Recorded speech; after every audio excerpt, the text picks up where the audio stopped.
But for this example, buying this specific condo, as you can see, will run you about $3,873 per month.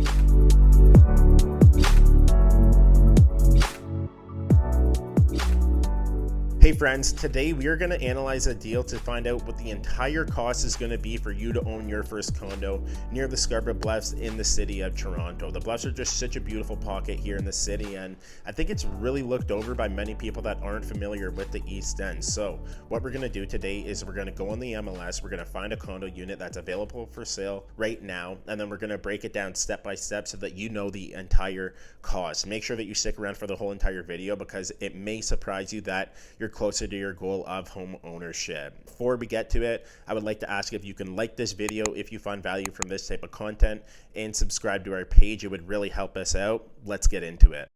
Going to the MLS, and we want to select map search.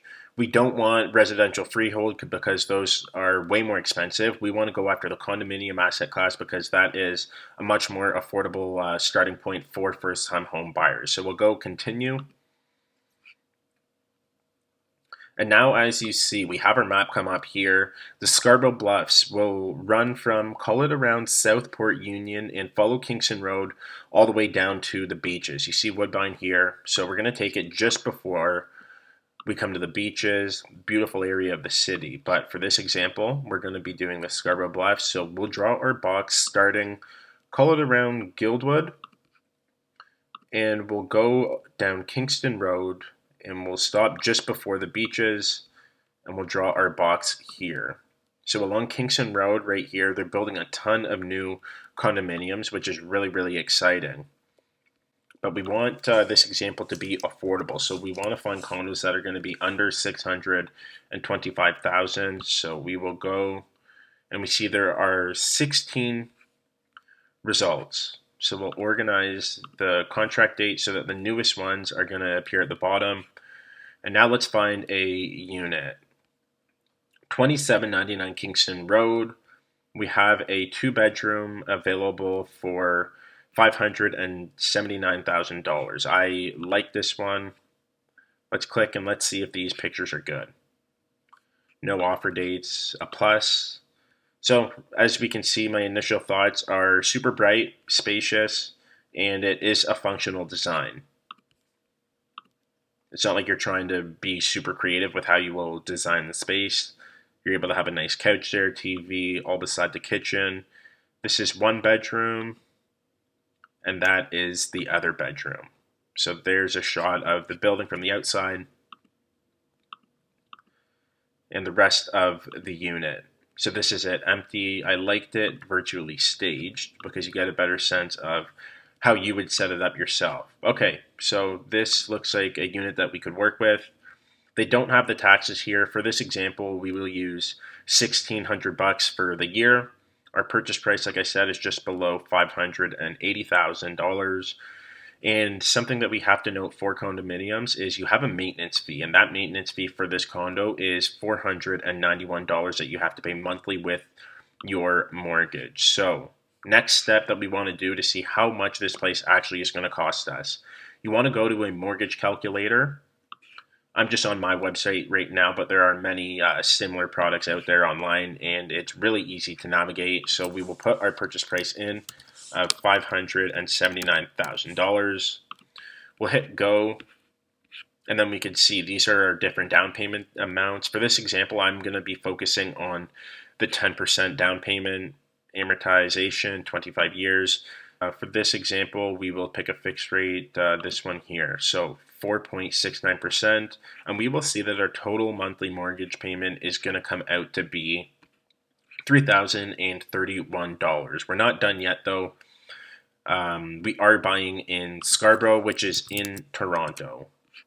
So we have land transfer tax to pay. That is a closing cost, and it's going to have to be paid at all transactions. So make sure that you account for this amount if you are a buyer. $16,000, that's a lot of money. We are first-time home buyers, so we want to make sure that we click that box. And as you can see, it drops from $16,000 to just over $7,500, which is a huge plus. And we get a rebate of $8,500, let's call it. If you're buying outside the city of Toronto, let's go Durham for example, land transfer tax is even less because you only have a provincial amount and you don't have to pay that municipal portion as well. It is really a money grab by the city of Toronto. Let's put Scarborough back here. So we're first-time home buyers. We have to account for $7,600 on closing as well. Not done. Let's find out the total cash needed. So like I said, we're going to use the 10% example. We have our down payment, we have land transfer tax, we have lawyer fees and title insurance. And that comes out to be $68,000. So if you're a single person, this is hard. But I encourage people, if you have a boyfriend or girlfriend, if you're married, if you have a best friend and you have the same 5-year outlook, right? If you are working and you're both working in the same place or somewhere in the city of Toronto, think about buying with that individual instead of renting. If you're renting in this area of the city, let's go back to our map. If you're renting anywhere along the Scarborough Bluffs area, a one bedroom is going to run you about $2,400 per month, which is going to be just below $29,000 per year in rent. And that, as you can see, if you're buying with somebody, all you need is $35,000 and you're able to start looking at buying your first condo. So you're throwing all that money away in rent. And don't get me wrong, renting is good. It gives you flexibility. You're not tied down to a single place, but it is quite a bit of money going to the landlord, and you're paying their property off. So how much will this place cost us monthly? Because we see up here that for 10% down, it's going to be $3,000 per month, but there are some other costs to go along with it as well. So we have our mortgage payment up here. Property tax for this example, we will use $1,600. Divide that by 12, that's going to come out to be, call it $135. Our monthly debt payments, I'm just going to delete that, and I'll put our maintenance fee of the $491. Let's go back to our listing here to make sure. Yep, so maintenance fee is $491. So I'll put that here. Utilities, they have at $120 a month. Fine. Property insurance, phone, we don't want this. Cable, we don't want. Internet, we will leave, I guess. But for this example, buying this specific condo, as you can see, will run you about $3,873 per month. If you split that by 2, that is a lot more affordable than one may have thought, right? If you were in a one bedroom, you'd be paying $2,400 per month, which is a lot of money, but this is a lot more realistic. So at the end of the day, I really do encourage people to invest with a partner if you are looking to get into your first piece of real estate, especially if you are around the GTA where things are a little more expensive. Get creative, options are out there, and there are opportunities out there. Thank you for watching today's video. I hope that you now know how much money you need to potentially get into that first property. I also have a running email list where I send out to my database the most affordable condos in the greater Toronto area. So if you want to be a part of that email list, drop your email down below. We'll see you soon. Peace.